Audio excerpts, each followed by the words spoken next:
আমি সকাল হলে ঘুম থেকে বিছানার উপরে বসে দেখতে পেলাম আমার কাপড় ভিজে রয়েছে।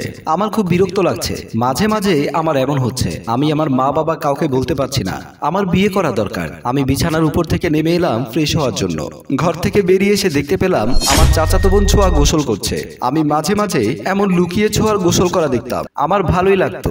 রাতের বেলা শুয়ে শুয়ে তার পরিকল্পনা করতাম। আমি যখন মন দিয়ে দেখছিলাম, এমন সময় আমার মা এসে আমাকে বলল, কি দেখছিস সেখানে? আমি আমার মায়ের কথায় ভয় পেয়ে গেলাম। আমি সেখানে দাঁড়িয়ে না থেকে চুপচাপ চলে আসলাম। আমার মা ওয়াশরুমের দরজা ফাঁক দিয়ে দেখতে পেল ছায়া গোসল করছে। মায়ের আর বুঝতে বাকি রইল না আমি এত সময় দাঁড়িয়ে দাঁড়িয়ে কি দেখছিলাম। জিহ্বায় কামড় দিয়ে বলতে লাগলো, আমার ছেলে কতটা খারাপ হয়ে গেছে, যত তাড়াতাড়ি পারি বিয়ে করাতে হবে, নয়তো বাড়ির সম্মান শেষ হয়ে যাবে। এই কথা বলে দোলা বেগম চলে গেল। কিছু সময় পর দেখা যাচ্ছে সোফার উপরে বসে আছে মমিন সাহেব। এমন সময় দোলা বেগম গিয়ে পাশে বসলো। এমন ভাবে মুখ করে আছে, মনে হয় কিছু একটা বড় ধরনের সমস্যা হয়ে গেছে। মমিন সাহেব বলল, আমার মনে হয় তুমি কিছু দেখে এসেছো, এমন কিছু দেখেছো যা তোমার জন্য দেখা ঠিক হয়নি।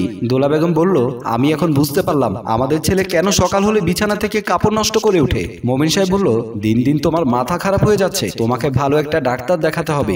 দোলা বেগম বলল, আমাকে ডাক্তার দেখাতে হবে না, ডাক্তার যখন দেখাতে চাও তোমার ছেলেকে ডাক্তার দেখাও। এই কথা বলে দোলা বেগম তার ছেলের সব ঘটে যাওয়া ঘটনা খুলে বলল। ছেলের এইসব কথা শুনতে পেয়ে মমিন সাহেব ভাবতে লাগলো, এর জন্যই বলে ছেলে বড় হওয়ার আগে বিয়ে দেওয়া উচিত, নয়তো বাবা মায়ের মান সম্মান নষ্ট করে ফেলে। না, আর দেরি করা যাবে না, আমার যা কিছু করার তাড়াতাড়ি করতে হবে। দোলা বেগম বলল, আমার ভাইয়ের মেয়েকে এই বাড়ির বউ করে নিয়ে আসবো। মমিন সাহেব বলল, তোমার ওই মাথা মোটা ভাইয়ের মেয়েকে এই বাড়ির বউ করে আমি আনতে রাজি না। দোলা বেগম বলল, তোমার ছেলের জন্য মেয়ে কোথায় পাবে, কে করবে তোমার ছেলেকে বিয়ে? এই কথা বলে দোলা বেগম সেখান থেকে চলে এলো। মমিন সাহেব বসে বসে ছি ছি করতে লাগলো। এদিকে ছায়া পড়ার টেবিলে বসে লেখাপড়া করছে। এমন সময় রাকিব এসে পর্দার আড়াল থেকে লুকিয়ে দেখছে। গোসল করার সময় যেমন মজা পায়, এখন ঠিক সেই মজাটা পাচ্ছে না। হঠাৎ করে ছায়া চোখ গেল পর্দার দিকে, দেখতে পেল রাকিব লুকিয়ে দেখছে। তারপর ছায়া রাকিবকে ডাক দিয়ে চেয়ারে বসিয়ে বলল, আমি অনেকদিন ধরে খেয়াল করে দেখছি আমাকে লুকিয়ে লুকিয়ে দেখা হচ্ছে। রাকিব ভয় পেয়ে গেল, তাহলে কি ছায়া জেনে গেল আমি লুকিয়ে লুকিয়ে ছায়াকে দেখি? আমি ছায়ের কাছে মাফ চেয়ে নি। ছায়া বলল, কথা বলছিস না কেন? কাল যখন আমি ছাদে গেলাম আমি দেখতে পেলাম তুই আমার পেছন পেছন গিয়েছিস। রাকিব বুঝতে পারলো গোসলের বিষয়ে কিচ্ছু জানে না। আচ্ছা ছায়া, তোর কি বিয়ে করতে ইচ্ছে করে না? ছায়া বলল, তুই আমার বিয়ে দিয়ে কি করবি? রাকিব বলল, আমার একটা বিয়ে করা খুব দরকার, যদি একটা বিয়ে করতে পারতাম তাহলে অনেক ভালো লাগতো। আচ্ছা, আমাকে বিয়ে করবি? চল না আমরা গিয়ে বিয়ে করে ফেলি। ছায়া বলল, আমি বুঝতে পেরেছি, আমার চাচার কাছে সব কথা বলতে হবে। এই কথা শুনে রাকিব আর কোনো কথা বলেনি, চুপচাপ চলে এলো। ঘরের ভেতরে এসে বিছানায় বসে মোবাইল বের করে মোবাইলে ভিডিও দেখতে লাগলো আর নাচ করতে লাগলো। দরজার সামনে দিয়ে যাচ্ছিল মোমিন সাহেব। ঘরের ভেতর উকি মেরে দেখতে পেল তার ছেলে ঘরের ভেতরে কেমন করছে।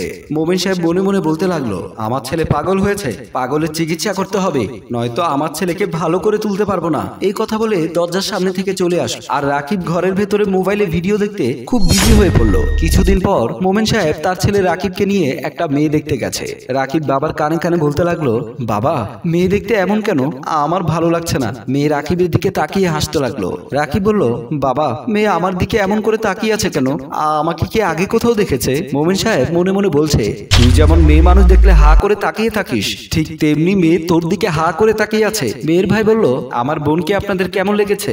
যদি ভালো লাগে তাহলে আমরা বিয়ের বিষয়ে কথা বলতে চাই। রাকিব মনে মনে ভাবছে, আমি এই মেয়েকে বিয়ে করব না, আমার দিকে কেমন করে তাকিয়ে আছে। মোমিন সাহেব বলল, আমার মেয়ে পছন্দ হয়েছে, আপনি তাড়াতাড়ি বিয়ের ব্যবস্থা করেন। রাকিব বলল, বাবা আমার তো মেয়ে পছন্দ হয়নি, তাহলে তুমি রাজি হলে কেন? বাবা ভাবছে, দরকার হলে মেয়ের মায়ের সাথে তোর বিয়ে দেবো, তবুও বিয়ে করিয়ে দেবো। মেয়ে বলল, ছেলে আমার খুব পছন্দ হয়েছে, আমি এই ছেলেকেই বিয়ে করব।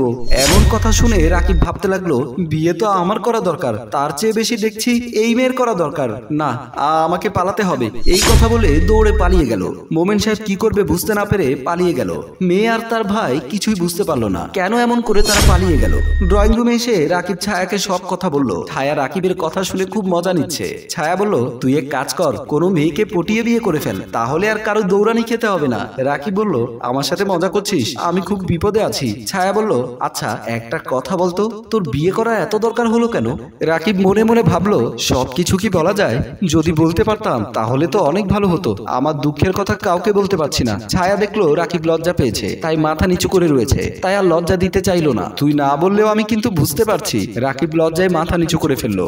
ছায়া মুচকি মুচকি হাসতে লাগলো। রাকিব বুঝতে পারলো ছায়া মজা নিচ্ছে, তাই রাকিব আর দেরি না করে সেখান থেকে চলে আসলো। ছায়া ড্রয়িং রুমে বসে হেসেই যাচ্ছে।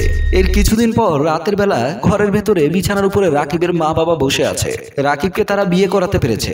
রাকিবের মা বলল, আমার ছেলেকে এটা কি বিয়ে করিয়েছো? আমার মেয়ে পছন্দ হয়নি। মোমিন সাহেব বলল, তোমার পছন্দ দিয়ে কি করবে? ছেলের জন্য মেয়ে পেয়েছি, এতেই অনেক। আমি তো ভেবেছিলাম কোনো মেয়েই পাবো না। দোলা বেগম বলল, আমার ছেলে সিংহ পুরুষ। অন্যদিকে দেখা গেল বাসর ঘরে বউ সেজে বসে আছে একটা সুন্দরী মেয়ে। মেয়েটি দেখতে মনে হচ্ছে আকাশের চাঁদ মাটিতে নেমে এসেছে। মেয়েটি রাকিবের জন্য অপেক্ষা করছে, কখন তার স্বামী রাকিব আসবে। অবশেষে অপেক্ষার প্রহর শেষ করে রাকিব বর সেজে বাসর ঘরে আসলো। তারপর বিছানার উপর গিয়ে মেয়েটির পাশে গিয়ে বসলো। বলল, অনেক দিনের আশা পূরণ হয়েছে, আমি বিয়ে করতে পেরেছি। মেয়েটি বলল, এর আগে তাহলে অনেক চেষ্টা করেছেন বিয়ে করার, তাই না? রাকিব বলল, বিষয়টা তা না, আমার মেয়ে পছন্দ হচ্ছিল না, তাই আমার বিয়ে করা হয়নি। তবে আমি আজ রাত তোমাকে সুখে ভরিয়ে দেব। মেয়েটি মনে মনে ভাবতে লাগলো, এমন ভাবে কথা বলছে, মনে হয় আজ খাট ভেঙে আজ নিচে পড়ে যাবে। রাকিব বলল, কি ভাবছো? মেয়েটি বলল, তুমি কেমন পারো তা আমিও দেখতে চাই। আজ আমার বাসর রাত, আমি সারা জীবন মনে রাখতে চাই। রাকিব বলল, তুমি ফ্রেমে ভাতিয়ে রাখতে পারো। মেয়েটি বলল, কথা বলে সময় নষ্ট করছো কেন? আসো, কাছে আসো, রাত শেষ হয়ে যাচ্ছে। তারপর রাকিব আস্তে আস্তে কাছে গিয়ে জড়িয়ে ধরে বিছানায় শুয়ে পড়ল। কিছু সময় পর বিছানা থেকে উঠে রাকিব চুপ করে রইল। মেয়েটি বলল, বলেছিলে তুমি আমার বাসর রাত বেঁধে রাখার মতো রাখবে, বাঘ হয়ে আমাকে শিকার করবে। কাজে এসে প্রমাণ হলো তুমি একটা বিড়াল। এই কথা বলে রাকিবের গালে একটা চড় মেরে দিল। হঠাৎ করে রাকিবের ঘুম ভেঙে গেল।